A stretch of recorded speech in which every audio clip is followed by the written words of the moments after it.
In unserem Gehirn existieren kleine Magnetitkristalle, die sehr sensitiv auf die geomagnetischen Felder reagieren. Da sich diese gerade verändern, verändern sich auch die Schwingungsmuster in unserem Gehirn, die zu völlig anderen Bewusstseinslagen führen. Diese Veränderungen führen unter anderem auch dazu, dass unsere Wahrnehmungsfilter fallen. Wir werden Dinge wahrnehmen aus unserem Unterbewusstsein, die angesehen werden wollen. Die Leichen kommen quasi aus dem Keller, um befreit zu werden. Das ist unsere kollektive Chance zur Heilung destruktiver Verhaltensmuster und das, was ich als derzeitige Transformation der Menschheit bezeichne.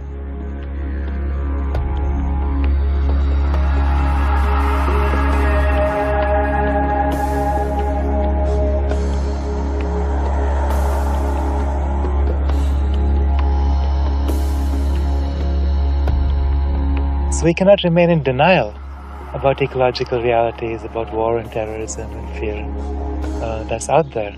But we can simply engage in it in a different way. Rather than seeing ourselves as victims or aggressors, we simply see it as part of a releasing of an old paradigm and an emergence of something new. So simply the caterpillar going into the cocoon, releasing its identity as a caterpillar, and then emerging when it's ready as a butterfly.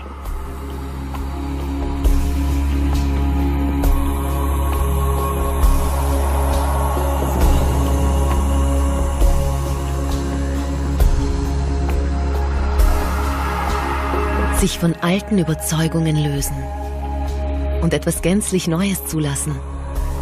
Faszinierend. Aber es jagte mir auch Angst ein. Sind wir wirklich dazu in der Lage? Haben wir überhaupt das Potenzial für einen so tiefgehenden Wandel? Auch ich, die ich schon von meinem Alltag völlig überfordert bin. We're actually in a type of a dream, and when you look at the idea that scientists tell us we use about 5% of our brain's capacity, geneticists tell us we're using about 5% of our genetic capabilities, and 95% of the DNA is actually dormant. Now just imagine if the rest of the 95% was sleeping and we started to wake up that potential inside of us.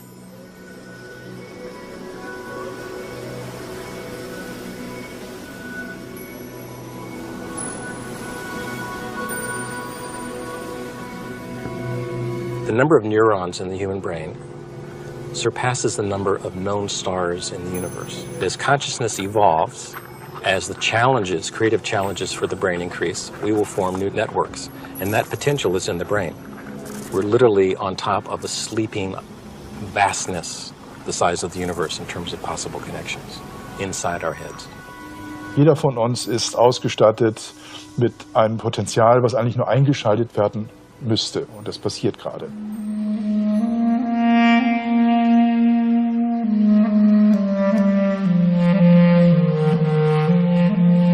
The conventional science that we have learned is a science of victimization, meaning that there are forces outside of us that control who we are, such as our genes. The new science reveals quite a different story. It says that our genes are controlled by our perceptions, how we respond to the environment. So it says if we change our perceptions, then we change our genetics. And when you understand that, then all of a sudden you realize that you are actually a master of your biology because you're the one that's free to change your beliefs and your perceptions and your emotions. And when you do that, you're in charge of changing your own genes. But some people don't want to hear this because in the end it says, then we are personally responsible for our lives.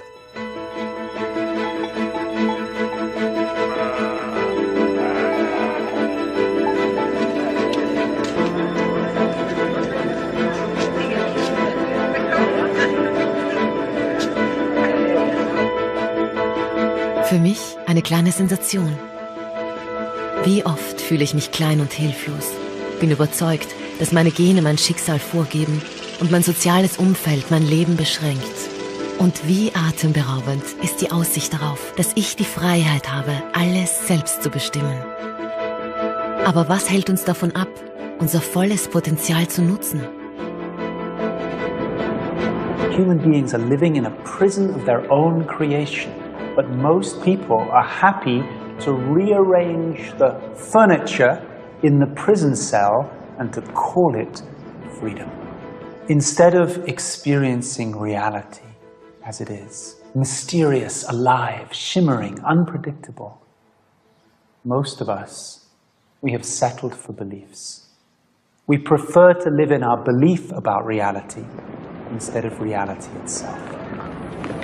Like you have a certain belief about people and life and death and everything that you can imagine, you have a belief about. And that belief sometimes can be an expansive thing, like I believe anything is possible, or that belief can be very limiting. I believe life is hard and difficult. That belief is determined by what's in your mind, by the experiences you've had in your life, by the experiences your mother and your father have had, your grandfather and your grandmother, all the way back into your lineage.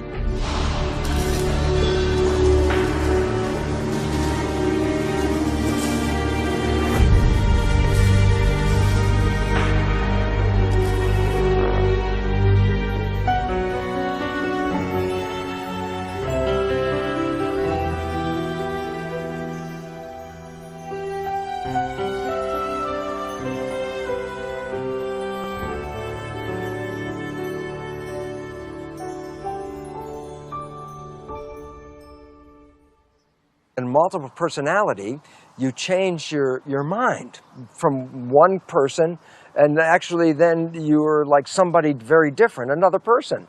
So at first they were just thinking it was just the mind, the psychology was changing, but when they actually looked at the body, they found that the body would change when the mind would change. You can have an allergic reaction, let's say, to strawberries in the one personality, and when you switch the other personality, that personality has no allergy. They can eat all the strawberries. But when they switch back in 1 or 2 minutes to the original personality, just one strawberry will cause a big allergic reaction.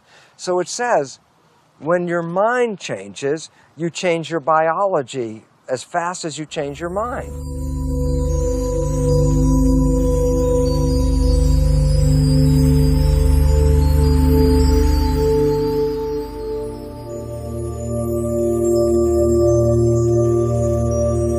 Most of the healing is called the placebo effect.